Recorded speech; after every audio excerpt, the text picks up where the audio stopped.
जिस तरह से बातचीत एक सीधा माध्यम है अपनी बात कहने का, वहीं एक अप्रत्यक्ष माध्यम यानी कि इनडायरेक्ट वे ऑफ कम्युनिकेशन भी है, जिसे हमारे चेहरे के भाव, हमारा बर्ताव, आवाज़ की ऊंच नीच, हमारा लहजा और बॉडी लैंग्वेज जाहिर करते हैं। ये वो माध्यम है जिसकी बारीकियों को समझना हमारे लिए बहुत ज़रूरी है। हमारे हाव भाव हमारी शख्सियत का आईना होते हैं और उसी आधार पर हमें समाज में एक मुकाम मिलता है। कभी कभी ऐसा भी होता है कि इस अप्रत्यक्ष माध्यम यानी कि इनडायरेक्ट वे ऑफ कम्युनिकेशन को गलत समझा और आंका जाता है। कही गई सीधी बात और इशारे का लोग गलत मतलब निकाल लेते हैं और यही बात कई बार बहुत हानिकारक भी साबित होती है।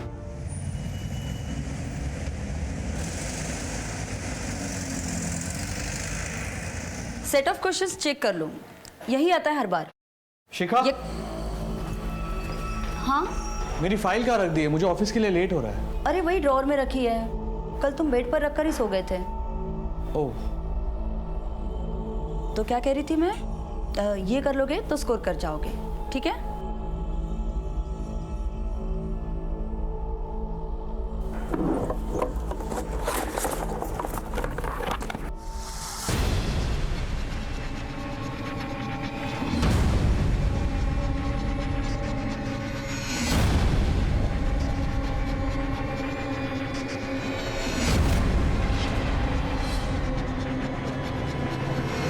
मिली फाइल? अब हाँ,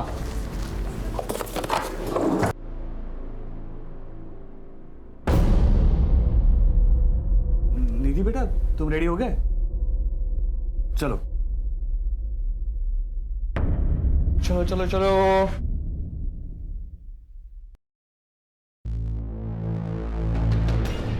अरे विशाल जी नमस्ते। नमस्ते, चलो बेटा।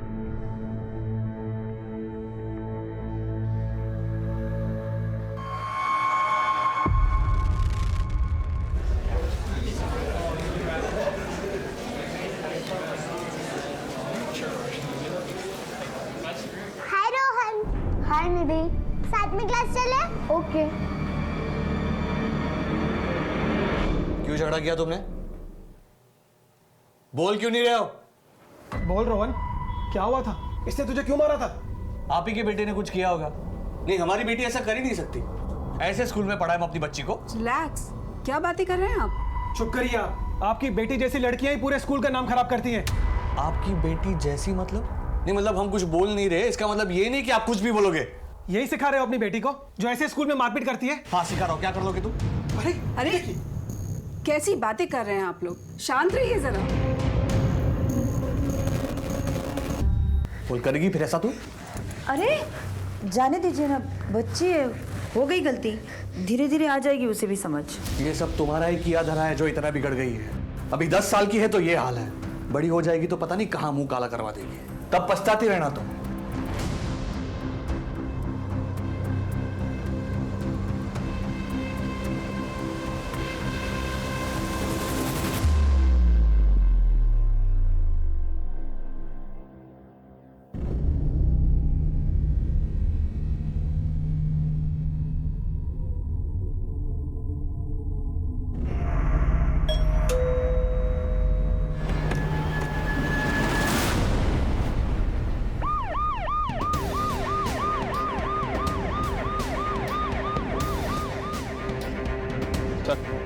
सर घर के ड्रेनेज से खून बहता देख पड़ोसी रमेश को शक हुआ।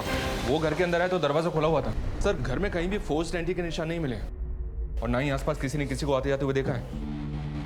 विक्टिम शिखा का मर्डर यही हॉल में किया गया। शिखा की 10 साल की बेटी निधि, प्रोबेबली उसने अपनी माँ का मर्डर होते हुए देख लिया था, इसलिए वो बाथरूम में जाकर छुप गई होगी।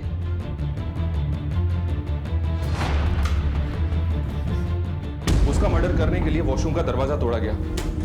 हत्यारे ने दरवाजा तोड़ा और अंदर गया और उसको भी मार दिया। लेकिन सर इंटरेस्टिंग बात यह है कि मरने से पहले लड़की ने अपने खून से दीवार पर यह नाम लिखा, बिट्टू। इसका मतलब है इस बिट्टू का कोई ना कोई कनेक्शन तो है इन मर्डर से। या तो ये बिट्टू किलर है जिसके बारे में निधि हमें बताना चाहती थी, या फिर बिट्टू इन मर्डर्स के बारे में कुछ ना कुछ तो जानता है। घर से कुछ चोरी हुआ? जी हाँ सर, कबर्ड में कुछ गहने और पैसे थे जो चोरी किए गए और शिखा का मोबाइल भी गायब है।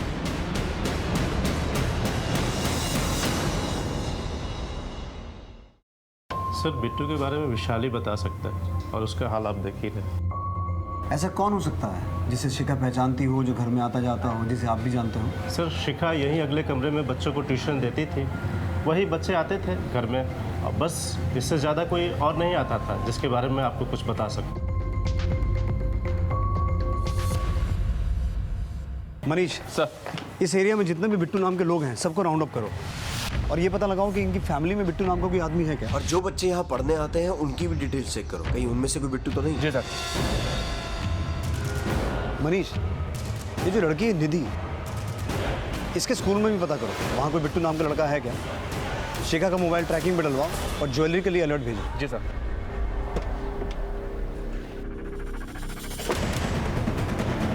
बिट्टू तेरा नाम है? नहीं सर, बिट्टू और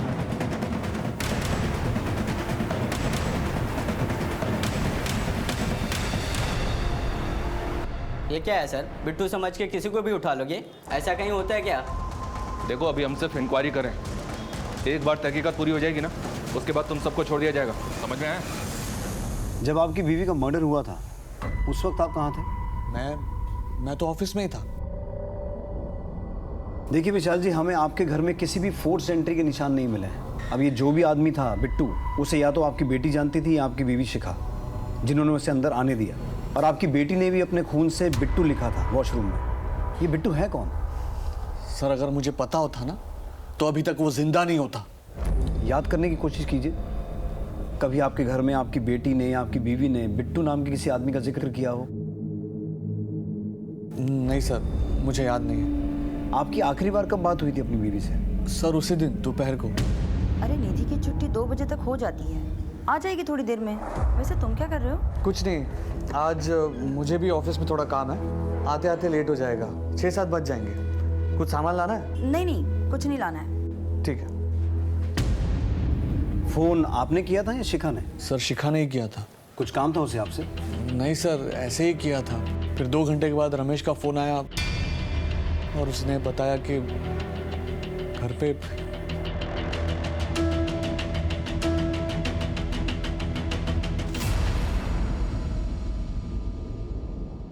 ठीक है संतोष, मैं कुछ देर में तुमसे बात करता हूँ। अरे गायत्री, अरे तुमने संतोष को फोन किया था कोई मकान वगैरह किराए पे लेने के लिए? हाँ किया था ना। क्यों? अरे क्यों क्या, अभिनव की होने वाली बहू अब इस मकान में नहीं आएगी, हम किसी किराए के दूसरे मकान में जाके रहेंगे।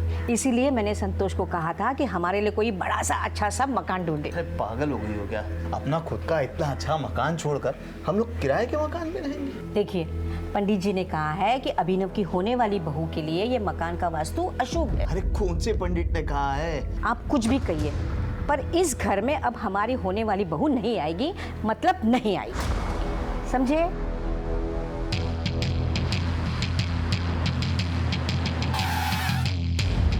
मर्डर स्पॉट पर ये लिखा था।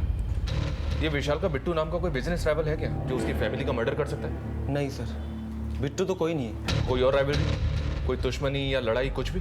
हाँ सर, विशाल का झगड़ा चल रहा था जमुना दास से, प्रॉपर्टी के एक ब्रोकरी को लेकर। ये लो आप यहाँ पर साइन करो। ए, क्या करवा रहा तू ये? एक बार का समझ में नहीं आता तेरे? नाले वाली जमीन की डील हो चुकी है, फिर क्यों बीच में पड़ रहा है? जाना, पहले कस्टमर लेके आ, फिर बात करना, ठीक है? आप साइन कीजिए तो प्लीज। कहा ना मैं, ये डील नहीं हो सकती। बस तुम क्या कर रहे हो तू? क्या ना? अरे छोड़ो, नहीं होगा भाई। मैंने कहा ना ये डील नहीं हो सकती तो नहीं हो सकती। उस झगड़े के कुछ दिनों बाद विशाल पर कुछ लड़कों ने अटैक किया था। अरे ऐसे कोई गाड़ी चलाता है क्या? बहुत शौक है दूसरे के काम में टांग अड़ाने का। अब देख तेरे साथ क्या हाल करते हैं। मारो सारे को।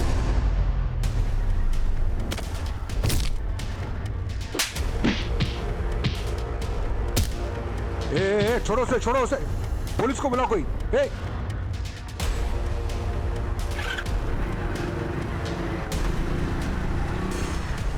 अरे हिम्मत है तो अकेला आओ, फिर दिखा दो कितनी चर्बी है मेरे में। जाओ बता देना अपने बाप को, विशाल डरता नहीं है। लेकिन विशाल को पूरा डाउट था कि अटैक जमुना दास ने ही करवाया था उसके ऊपर। ये जमुना दास कहाँ रहता है?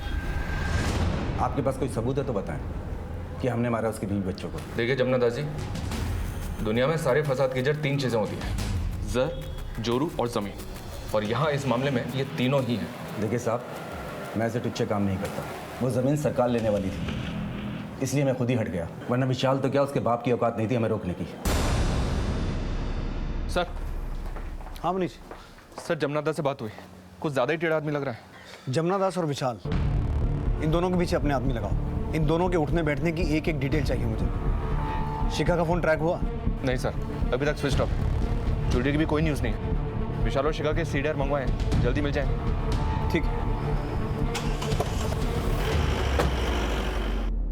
हर केस की एक कहानी होती है, लेकिन इस केस में 2 हत्याएं हो चुकी थी, पर कहानी अभी तक साफ नहीं हुई थी। एक आम सी जिंदगी में दिन दहाड़े घर में घुसकर हत्या और लूट का मामला तूल पकड़ रहा था। पुलिस पर हमेशा इस बात का दबाव रहता है कि वो हर एक केस को जल्द से जल्द निपटाएं। ये मामला काफी पेचीदा था और इनिशियल इन्वेस्टिगेशन में हमारे हाथ कुछ भी नहीं लगा था, इसलिए हम एक एक लीड को टटोलते हुए आगे बढ़ रहे थे।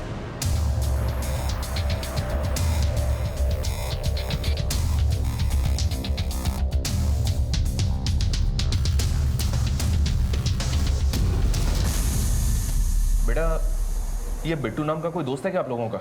नहीं सर। पर निधि के साथ तो आप लोगों की अच्छी दोस्ती थी। हाँ सर, पर कुछ दिन पहले निधि हम लोगों से बात करना बंद कर दी। सिर्फ रोहन से ही बात करती थी। कौन रोहन? निधि का बेस्ट फ्रेंड। मगर कुछ दिन पहले उन दोनों की जम के लड़ाई हुई थी। प्रिंसिपल टीचर ने उनके पेरेंट्स को बुलाया था स्कूल में और कंप्लेंट भी की। ठीक है बेटा, तुम जाओ। रोहन बेटा, उस दिन जो भी हुआ था हमें सब बताओ। हम प्रॉमिस करते हैं किसी को कुछ नहीं बताएंगे। निधि तुम्हारी बेस्ट फ्रेंड थी ना, उसके साथ ना कुछ लोगों ने बहुत बुरा किया है। अब उन लोगों को पकड़ने में तुम्हें हमारी मदद करनी होगी। करोगे ना?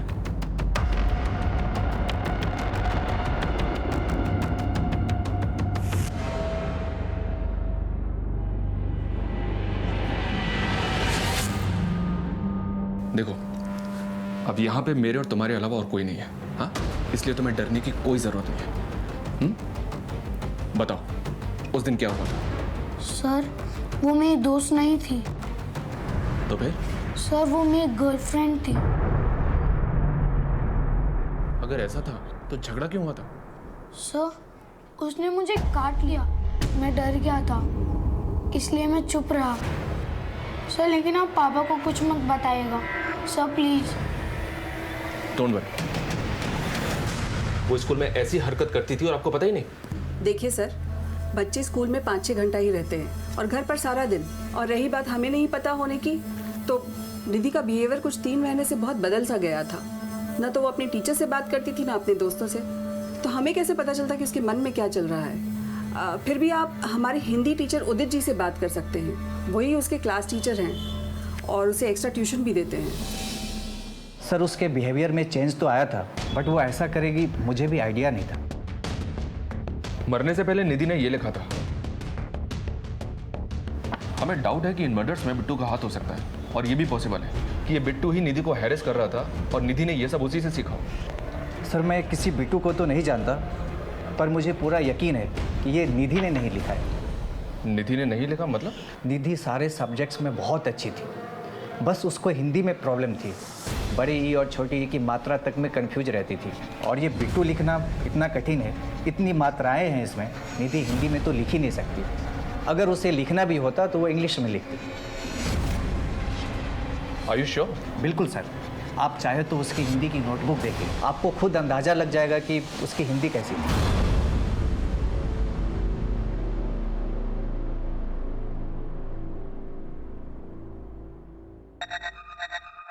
मेरा अभिनव कितना खुशकिस्मत है कि उसे तुम्हारे जैसी खूबसूरत बीवी मिल रही है। अच्छा है ना कान के?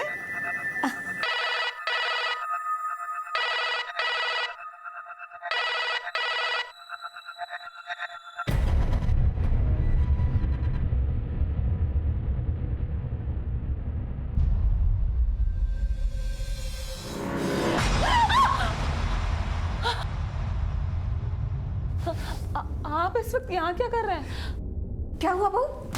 अरे कुछ नहीं माँ, मैं पीछे से आ गया था तो घबरा गई, इसलिए चीख पड़ी। और क्या?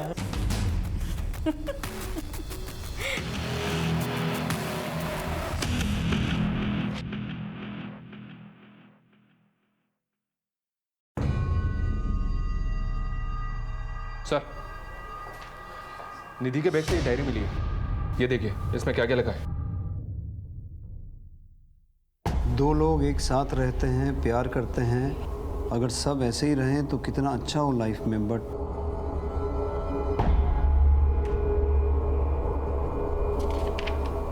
जिससे प्यार करना है उससे लड़ाई, और जिससे बात भी नहीं करनी उससे प्यार। Sometimes I feel there should be someone with whom I can share my pain. कुछ भी तो अच्छा नहीं है एक रोहन को छोड़ के। He understands me well, at least I have someone to talk now. आज रोहन ने भी मुझसे झगड़ा किया, अब मैं उससे कभी बात नहीं करूँगी, वो भी सबके जैसा ही है। आपकी बेटी इतने मेंटल प्रेशर में थी और उससे कोई बात करने वाला भी नहीं था। आप बता सकते हैं कि आप मियाँ बीवी के बीच झगड़ा किस बात पे होता था? सर मैं सच कह रहा हूँ, हमारे बीच में कोई लड़ाई झगड़ा नहीं होता था। निधि ने कुछ और ही बात लिखी है। अगर पता होता सर तो हम उससे बात करते।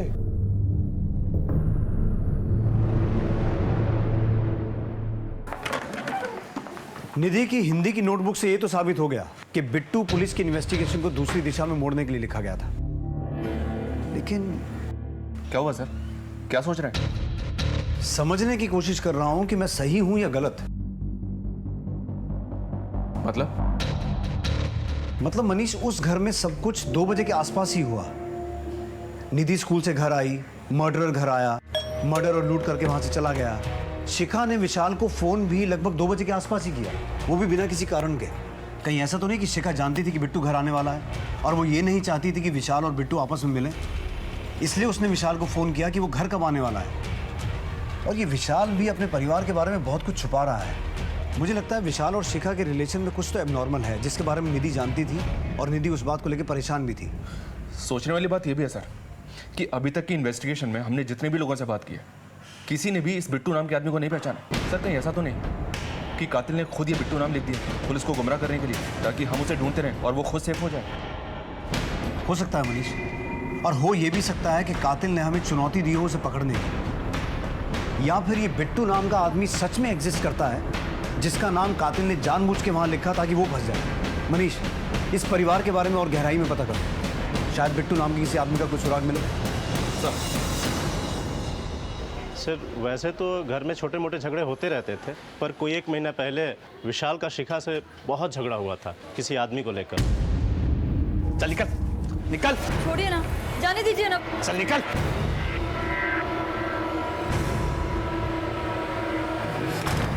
सर कौन था, क्यों झगड़ा हुआ था, ये तो मुझे नहीं मालूम। वो आदमी इस मोहल्ले में न पहले दिखा था और ना ही बाद में दिखा। झगड़ा हुआ तो तुम्हारा किसी के साथ, तुमने बताया नहीं? सर मैंने और शिखा ने अपने घर वालों की मर्जी के खिलाफ भागकर शादी की थी। 12 साल के बाद कुछ 4 महीने पहले हम शिखा के कहने पर उनके घर भी गए थे, ये सोचकर कि हम एक नई शुरुआत करेंगे। लेकिन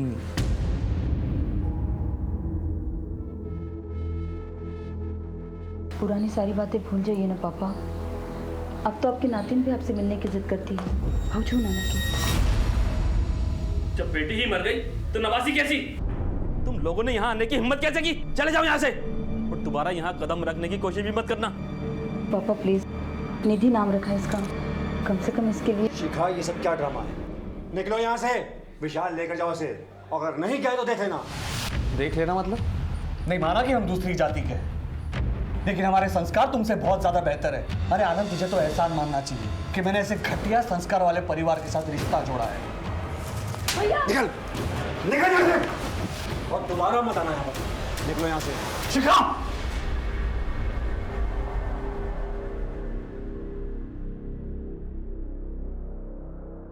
एक महीने पहले आनंद घर पे आया। शिखा जरा देखो कौन है।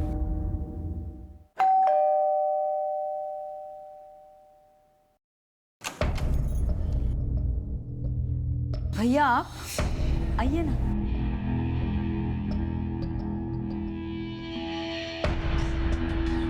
यहाँ क्या कर रहे हो तुम? अपनी बहन से मिलने आया हूँ। लेकिन ये मेरा घर है, तुम्हारे बाप का घर नहीं है। ये क्या कह रहे हो तुम? भैया सारी पुरानी बातें भुलाकर आए हैं। शिखा, तुम्हारे लिए वो बातें होगी, लेकिन मेरे लिए वो मेरे माता पिता का, मेरी जाति का अपमान था। और वो मैं कभी नहीं भूल सकता। इससे पहले कि मैं कुछ कर बैठूं, निकलो यहाँ से, चलो। तेवर अभी तक बदले नहीं हैं, वहीं के वहीं हैं गिरे हुए। देखो, मैं अपनी बहन से मिलने भी आऊँगा और उसे साथ घर भी लेके जाऊँगा। देखते हैं तू क्या कर लेगा। और तुझे क्या लगता है, तू शिखा से मुझे दूर कर देगा? चलो निकलो यहाँ से, चल निकल, निकल। छोड़िए ना, जाने दीजिए ना। चल।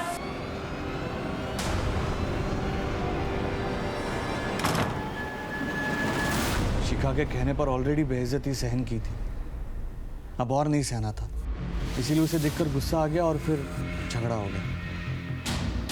लेकिन इतना कुछ हो गया, फिर भी ये बात तुमने हमें बताई नहीं। बाथरूम में बिट्टू पड़ने के बाद उनकी तरफ कभी ध्यान ही नहीं गया। गुस्से में हो गई थी मारपीट। हम तो बाबूजी को मिलवाना चाहते थे, लेकिन शिखा से मिलने के बाद बाबूजी को गुस्सा आ गया। वो जैसी भी थी मेरी बहन थी सर। ये झूठ बोल रहा है सर। इसके पिता मनोहर शर्मा की सारी प्रॉपर्टी इसके नाम पर है। ये देख, सबूत है हमारे पास। शिखा अगर घर वापस लौटती तो आधी प्रॉपर्टी इसके नाम हो जाती ना।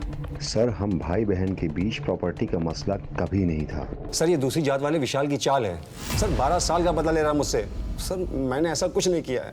12 नवंबर को जिस वक्त शिखा का मर्डर हुआ था, तू कहाँ था? सर, घर पे।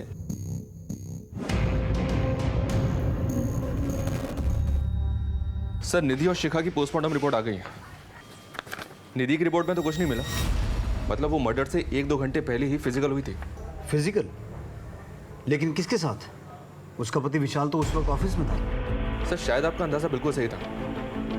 शिखा का जिसके साथ अफेयर होगा वो शिखा से मिलने आया होगा, सेक्स किया, उसके बाद मर्डर किया और फिर पुलिस को धोखा देने के लिए वॉशरूम की दीवार पर उसने ये नाम लिख दिया, बिट्टू।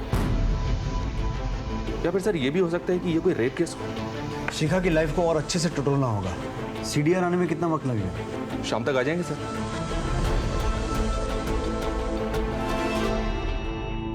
शांति, देखो कितनी अच्छी ड्रेस है ना। हाँ माँ जी। और ये देख, मैंने अपने होने वाली बहू के लिए क्या लिया है। ये झुमकी कितने सुंदर है माँ जी। है ना?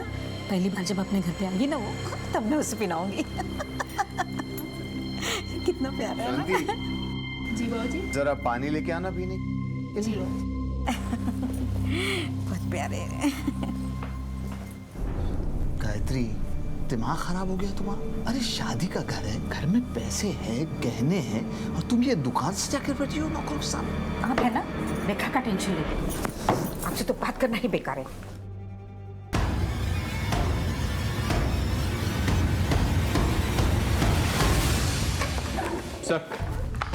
सर, शिखा और विशाल के कॉल रिकॉर्ड्स आ गए। मर्डर वाले दिन शिखा ने विशाल को कॉल किया था 2 बजे के आसपास, जब वो ऑफिस में था। लेकिन सर, ये एक नंबर और है जिसके साथ शिखा रेगुलर टच में थी और मर्डर से पहले भी बात हुई थी उसकी। किसका नंबर है?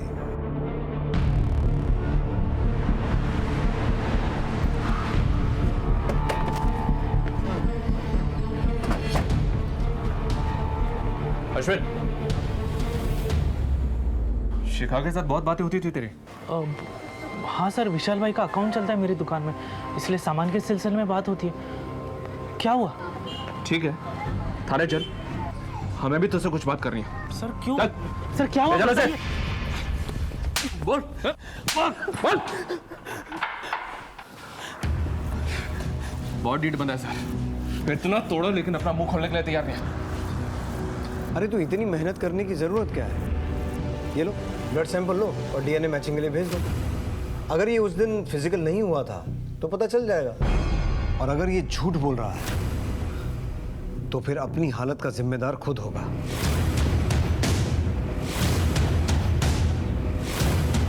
अगर डीएनए मैच हो गया तो उसके बाद क्या होगा तुझे मालूम है ना?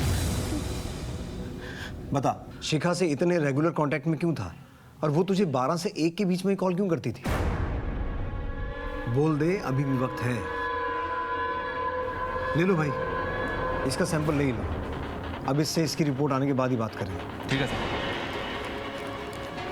रुकिए सर, रुकिए, मैं बताता हूँ, मैं सब कुछ बताता हूँ। शिखा अपने शादी से खुश नहीं थी। मेरे दुकान से सामान लाते ले जाते 4 महीने पहले हम दोनों एक दूसरे के करीब आ गए, मगर सर हम लोगों का रिश्ता सिर्फ फिजिकल था। उसका अपना परिवार था और और मेरा अपना परिवार। हम लोगों को अपनी सीमाएं पता थी सर, इसलिए हम तभी मिलते थे जब उसके घर में कोई नहीं होता था। लेकिन 2 महीने पहले एक दिन। बेटा निधि, जो कुछ भी तुमने देखा वो पापा को मत बताना, प्लीज। मानोगी ना मेरी बात? तो अपना राज खुलने के डर से तूने शिखा और निधि दोनों को मार दिया? नहीं नहीं सर, नहीं। मैं क्यों ऐसा करूंगा? इस बारे में किसी को कुछ भी पता नहीं था। ना विशाल ने मेरे साथ इस बारे में कुछ बात की और ना ही उसके स्वभाव में कोई परिवर्तन आया था। अरे विशाल जी नमस्ते। नमस्ते। चलो बेटा। मुझे लगा कि शिखा ने निधि को कन्विंस कर लिया था इस सब के बारे में, और फिर मैंने भी धीरे धीरे शिखा के साथ सेफ्टी के लिए अपना कांटेक्ट खत्म कर दिया था सर। कांटेक्ट खत्म कर लिया था?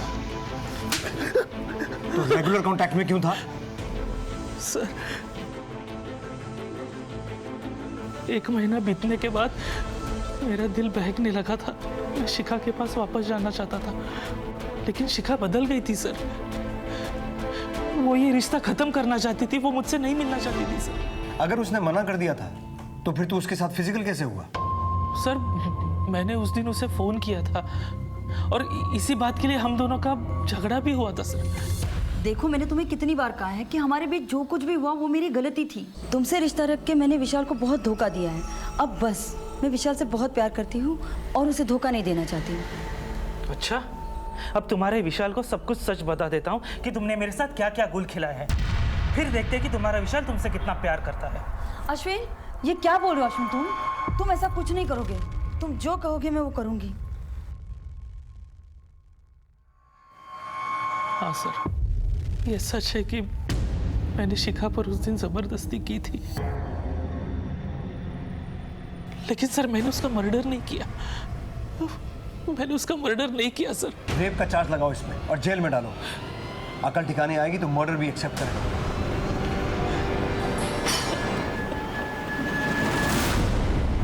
सर अश्विन की दुकान के सीसीटीवी फुटेज में शिखा के मर्डर के वक्त तकरीबन 2:30 बजे अश्विन अपनी दुकान में मौजूद था। लेकिन सर इस विशाल के बारे में एक इंटरेस्टिंग बात पता चली है। क्या? ये देखिए सर, तकरीबन 3 महीने पहले पूरी फैमिली का 50 लाख रुपए का जॉइंट बीमा निकलवाया गया, और अब शिखा और निधि की मौत के बाद ये विशाल ही इस पॉलिसी का सोल बेनिफिशियरी है। मतलब विशाल के लिए फायदे का सौदा रहा ये डबल मर्डर। मनीष, कहीं ऐसा तो नहीं है कि विशाल को शिखा और अश्विन के अफेयर के बारे में पता चल चुका था, इसलिए पहले उसने इंश्योरेंस करवाया और फिर शिखा और निधि को मारकर अब पैसा निकालना चाहता हो? मनीष, एक काम करो, विशाल के माँ बाप के घर जाओ और पता करो कि आखिर माजरा क्या है। शिखा के घर वाले तो नाराज थे इसलिए वो सामने नहीं आए, लेकिन इसके घर से अभी तक कोई क्यों नहीं आया? जी सर।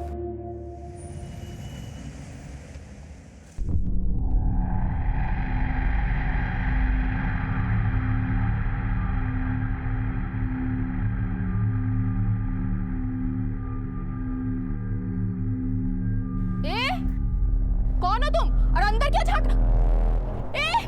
देखो चोर, पकड़ो। क्या हुआ शांति? माँ जी, वो लड़का हर रोज इधर ही देखता रहता है और आज तो शायद घर में घुसने की कोशिश कर रहा था।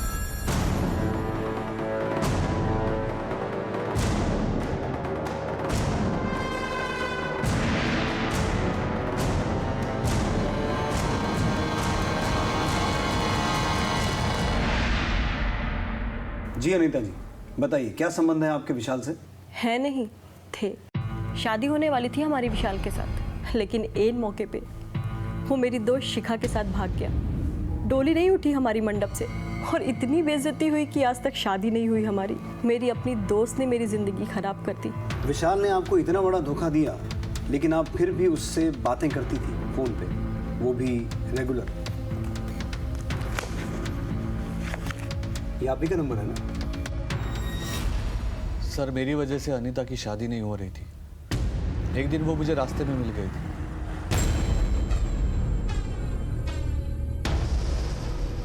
मुझे माफ करना अनीता, तुम्हारी बर्बादी का जिम्मेदार मैं हूं। मैंने बहुत गलत किया है तुम्हारे साथ। अगर तुम्हें किसी भी चीज की मदद चाहिए तो मुझे बता देना, लेकिन प्लीज मुझे माफ कर दो। हमदर्दी थी सर अनीता से, और कुछ नहीं। जिससे प्यार करना चाहिए उससे नफरत करते हैं, और जिससे बात भी नहीं करनी चाहिए उससे प्यार। कुछ याद आया? ये तो निधि के डायरी में लिखा था, लेकिन आप ये मुझे क्यों बता रहे हो? इसलिए विशाल की निधि ने ये बात शिखा को लेकर लिखी थी। शिखा तुम्हारे साथ शादी में खुश नहीं थी, इसलिए उसके संबंध अश्विन के साथ हो गए थे। सर बकवास कर रहे हो आप, नाम खराब कर रहे हो आप शिखा का। मैं कोई बकवास नहीं कर रहा हूँ विशाल। अश्विन ने ये बात खुद कबूली है और उसने हमें ये भी बताया है कि निधि ने उसको एक बार शिखा के साथ देख लिया था। इसकी वजह से ही निधि अपने दोस्त रोहन के साथ वो हरकतें कर रही थी। क्या? और ये भी कि निधि की लाइफ में स्ट्रेस तुम्हारे और शिखा के रिलेशन की वजह से है। और एक बात, जिस दिन शिखा की मौत हुई थी उस दिन भी शिखा ने अश्विन के साथ रिलेशन बनाए थे। इतना चौंकने वाली बात नहीं है विशाल। एक अच्छी खबर तुम्हारे लिए भी है। यह है वो इंश्योरेंस पॉलिसी जिसके हिसाब से शिखा और निधि की मौत के बाद तुम्हें 50 लाख रुपए मिलने वाले हैं। ये पॉलिसी तुम्ही ने करवाई थी ना 3 महीने पहले। आप कहना क्या चाहते हो? तुम शिखा के अफेयर के बारे में जानते थे। अब शिखा भी रास्ते से हट गई, पैसा भी मिल गया और बैक एंड पे तो वो अनीता थी ही। सर बात को घुमाने से कुछ हासिल नहीं होगा। सिर्फ कॉल रिकॉर्ड से और इंश्योरेंस की पॉलिसी से आप मुझे कातिल साबित नहीं कर सकते। सही कह रहे हो। तो एक काम करते हैं, तो जब तक हम ये साबित नहीं कर पाते कि तुम कातिल हो, हमारे मेहमान बन के रहो। मनीष अंदर डालो इसे। कुछ दिन अंदर रहेगा, खुद ब खुद बकेगा। सर हमने विशाल को भनक तक नहीं लगने दी अनीता के बारे में, पर दोनों के स्टेटमेंट मैच कर रहे हैं कि उन दोनों के बीच वैसा कोई रिश्ता नहीं था। हो सकता है सर ये बात सच हो। अश्विन का भी तो ये कहना है कि विशाल को पता ही नहीं था शिखा के अफेयर के बारे में, और निधि की डायरी में भी इस बात का कोई जिक्र नहीं है। In a way you are right Manish, लेकिन ये केस बहुत नाजुक है। हम किसी को भी क्लीन चिट नहीं दे सकते। सर इस केस में हर लीड के साथ हम 2 कदम आगे तो बढ़ रहे थे, लेकिन घूम फिर कर डेड एंड पर आ जाते थे। यानी कि इस दोहरे कत्ल के मामले में कोई भी कामयाबी हमारे हाथ नहीं लग पा रही थी। लेकिन अब इस जुर्म की जंजीर में एक कड़ी और जुड़ने को थी।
सर ये बेड के नीचे पड़ा मिला है, फिलहाल बंद है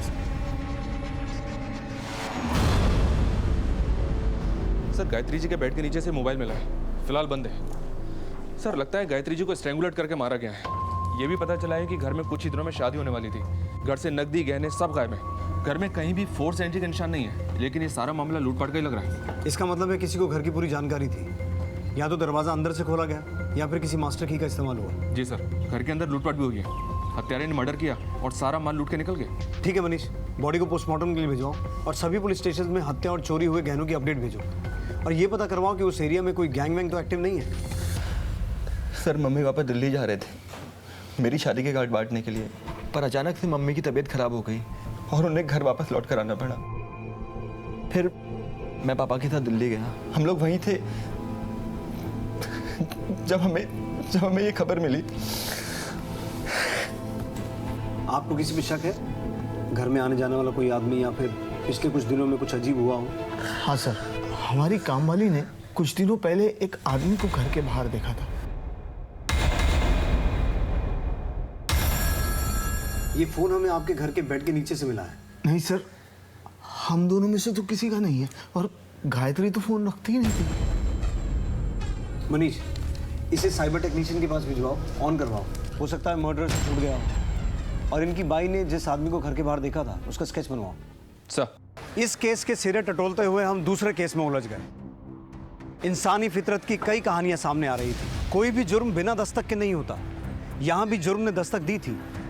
अभिनव के घर की मेड शांति ने घर के आसपास किसी अनजान आदमी को देखा था और वहाँ विशाल के घर में इतना कुछ हो रहा था, लेकिन उसने कोई भी दस्तक नहीं सुनी। हमें इस बात पर यकीन नहीं हो रहा था, लेकिन अब इस केस पर रोशनी पड़ने को थी। ये शिखा का मोबाइल फोन है जो अभिनव की मां के घर से मिला है। शॉकिंग बात यह है सर कि इसमें अभिनव और शिखा के इंटीमेट वीडियोस और फोटोज हैं। देखिए, और सर उससे भी बड़ी शॉकिंग बात यह है कि अभिनव का घर का नाम बिट्टू है। क्यों बिट्टू? जी सर, मैं सब कुछ बताता हूँ आपको। मैं एक दोस्त की शादी में गया था। वहाँ मेरी मुलाकात शिखा से हुई। धीरे धीरे हम दोनों दोस्त बन गए, फ़ोन पर बातें करने लगे। बातें मुलाकातों में बदल गई और हमें रिश्ता कायम हो गया। फिर अचानक एक दिन शिखा ने ये रिश्ता ख़त्म कर दिया। भूल जाओ कि हम कभी मिले भी थे। उसने रिश्ता खत्म किया और तूने उसे? नहीं सर, मैंने ऐसा कुछ नहीं किया। जो मोबाइल फोन शिखा का मर्डर करके चुराया गया था वो तेरे घर पे कैसे पहुंचा? उन फोटोज के लिए ना, ताकि तेरा और शिखा का रिश्ता हमेशा के लिए राजी बना रहे। सर, अगर मैंने ये मर्डर्स किए होते तो वो मैं मोबाइल आप लोगों के हाथ नहीं लगने देता, और अपने घर पे क्यों रखता वो फ़ोन? और सबसे बड़ी बात सर, मैं शिखा के घर पर अपना नाम क्यों लिख कर आता? सर, इसमें कोई ना कोई साजिश है मुझे फंसाने की। मैं सच कह रहा हूँ। इस अभिनव के दुश्मनों को खंगालो, उससे जुड़े एक एक आदमी की पूरी हिस्ट्री खोद के निकालो, पता लगाओ कौन है जो उसे फंसाना चाहता है, और उस आदमी को ट्रैक करो जिसे शांति ने उस दिन घर के बाहर देखा था। इन सब में तो एक ही आदमी का फायदा दिख रहा है सर हटाइए इसे, प्लीज प्लीज हटाइए इसे। सर थक गया हूँ मैं। हम सब साथ रहते हुए भी मैं कितना दूर था शिखा से, अपनी बच्ची से। उनकी जिंदगी में इतना कुछ चल रहा था और मुझे उस चीज का अंदाजा तक नहीं था। शिखा मुझसे दूर होती चली गई। वो मुझसे कहती थी कि तुम मुझे वक्त नहीं देते। हमारे रिश्ते की उथल पुथल मेरी बेटी निधि का बचपन खा गई सर। मैं शिखा और निधि दोनों का दोषी हूँ। आपको मुझे जो सजा देनी है दे दीजिए सर। मैं हार गया।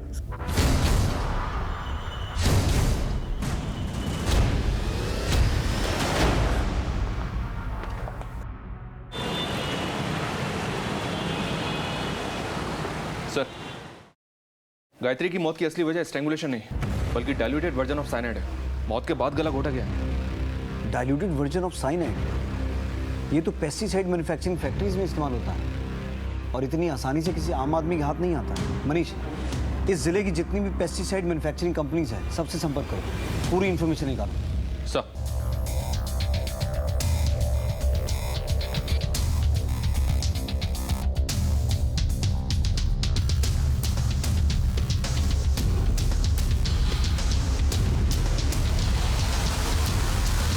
सर, अभिनव की डिटेल्स चेक करते हुए दो बड़ी इंफॉर्मेशन हाथ लगी हैं। उठा के लाओ उन दोनों को। हैरान हो ना ये सोचकर कि हम तुम तक कैसे पहुंच गए? सर, मीरा मेरी दोस्त है और पिछले 3 सालों से साहिल से अफेयर था उसका, लेकिन पता नहीं अभिनव से शादी करने के लिए वो क्यों रेडी हो गई। ये साहिल कौन है? उसका एड्रेस है आपके पास? सर, एड्रेस तो नहीं मालूम, लेकिन हम लोग एक बार लॉन्ग ड्राइव पे घूमने गए थे तो उसकी फोटो है मेरे पास। जब रिलेशन था तब था, अब हम दोनों का ब्रेकअप हो गया है। ब्रेकअप हो गया था तो तुम दोनों की आपस में इतनी बातचीत क्यों हो रही थी? दिन में कम से कम 7-8 बार तो बात होती थी। और आप मिस्टर साहिल सेल्समैन है ना, क्या बेचते हैं? सर, ये मीरा का बॉयफ्रेंड साहिल शहर के आउटर की एक पेस्टिसाइड कंपनी में काम करता है। तो सर, साहिल के लिए डाइल्यूटेड साइनाइड की हेराफेरी करना कोई बहुत मुश्किल काम नहीं होगा। वैसे अभिनव की काम वाली ने क्या खूब पहचाना है साहिल को। सर, मैं और साहिल एक दूसरे से प्यार करते हैं और मेरे पिताजी मेरी शादी कहीं और करवा रहे थे। तो मैं उन्हें मना नहीं कर सकती और घर से भाग भी नहीं सकती। मेरी 2 छोटी छोटी बहनें हैं, मैं उनकी जिंदगी नहीं बर्बाद कर सकती। तो इसमें शिखा और निधि कहाँ से आ गए? शिखा मेरी बचपन की दोस्त थी और अश्विन से उसका अफेयर था। ये बात शिखा ने ही मुझे बताई थी, इसीलिए मैंने उसे अपनी दोस्ती की दुहाई देकर अपने प्लान में शामिल कर लिया। शिखा, पापा ने मेरी शादी अभिनव से तय कर दी है। वो लड़का बिल्कुल अच्छा नहीं है। तू बता, मैं तेरे लिए क्या कर सकती हूँ? देख, अश्विन के साथ तो तू सोती ही है ना, अभिनव के साथ भी सो जा और उसके साथ वैसी वाली फोटोग्राफ निकाल ले ताकि मैं पापा को फोटो दिखा के शादी तुड़वा सकूं। शिखा ने अभिनव को फंसा लिया था और फोटोग्राफ भी ले ली थी। उसने मुझे फ़ोन किया कि मैं वो फ़ोटो लेने आ जाऊं। मैं और साहिल उसके घर गए, लेकिन उसके घर जाने के बाद उसका प्लान तो कुछ और ही था। तो समझने की कोशिश कर यार, इन फोटो से उसके परिवार की बदनामी होगी। देख, शादी तोड़ने का कोई दूसरा तरीका भी हो सकता है। ज्यादा लेक्चर देने की जरूरत नहीं है, खुद तो दर्जे के मुंह मारती है और मुझे सीख दे रही है। ये फोन तो मैं लेकर रहूंगी। फोन छोड़ मोबाइल छोड़, मैं कहती छोड़। निधि ने हमें शिखा को मारते हुए देख लिया था, इसलिए हमें निधि को भी मारना पड़ा। तभी मेरे दिमाग में एक प्लान आया अभिनव को फंसाने का। तो अभिनव के घर का नाम था, ये पुलिस के लिए भी ऑब्वियस नहीं था। बस ये एक गलती हो गई हमसे, इसीलिए शायद पुलिस अभिनव तक नहीं पहुंच पाई। गायत्री, उसे क्यों मारा? हमें लगा कि शिखा के कॉल रिकॉर्ड से पुलिस अभिनव तक पहुंच जाएगी और ये शादी टूट जाएगी, लेकिन ऐसा नहीं हुआ क्योंकि शिखा अभिनव से इंटरनेट कॉलिंग पर बात करती थी। हम शिखा के फ़ोन को अनलॉक नहीं कर पा रहे थे और शादी की डेट नज़दीक आती जा रही थी। इसीलिए हमने ये प्लान किया कि हम अभिनव को मार के शिखा का मोबाइल उसके घर पे छोड़ देंगे, ताकि किसी को भी फोटोग्राफ देखे तो उसे लगे कि अभिनव ने शिखा को मारा है और इस गिल्ट में उसने खुद की जान दे दी। और साहिल अभिनव के घर पर निगरानी रखने लगा। हमने उसी दिन अभिनव को मारने का प्लान बना लिया था, लेकिन कौन? अरे मीरा, तुम इस वक्त यहाँ पर? ये कौन है? हमने जो कुछ भी किया बस एक दूसरे के साथ रहने के लिए किया। एक साथ तो नहीं, पर अब तुम दोनों जिंदगी भर जेल की कालकोठरी में रहोगे। हमारे हाव भाव, हमारे बर्ताव और हमारी बातों का असर हमारे बच्चों पर होता है। यही कुछ हुआ था निधि के साथ। अपने माँ बाप से प्रभावित होकर वो अलग अलग हरकतें कर रही थी। ये एक बड़ी दस्तक थी जिसे न शिखा पहचान पाई और ना ही विशाल सुन पाया। अपने रिश्तों की कदर करें, डायरेक्ट इनडायरेक्ट कम्युनिकेशन पर खास ध्यान दें। बिखरते रिश्तों की दस्तक अगर वक्त रहते सुन ली जाए तो फिर तबाही की गूंज सुनने की नौबत ही नहीं आएगी। आपसे फिर मुलाकात होगी एक नए केस के साथ। तब तक देखते रहिए क्राइम पेट्रोल दस्तक। मकसद बताना नहीं, बचाना है।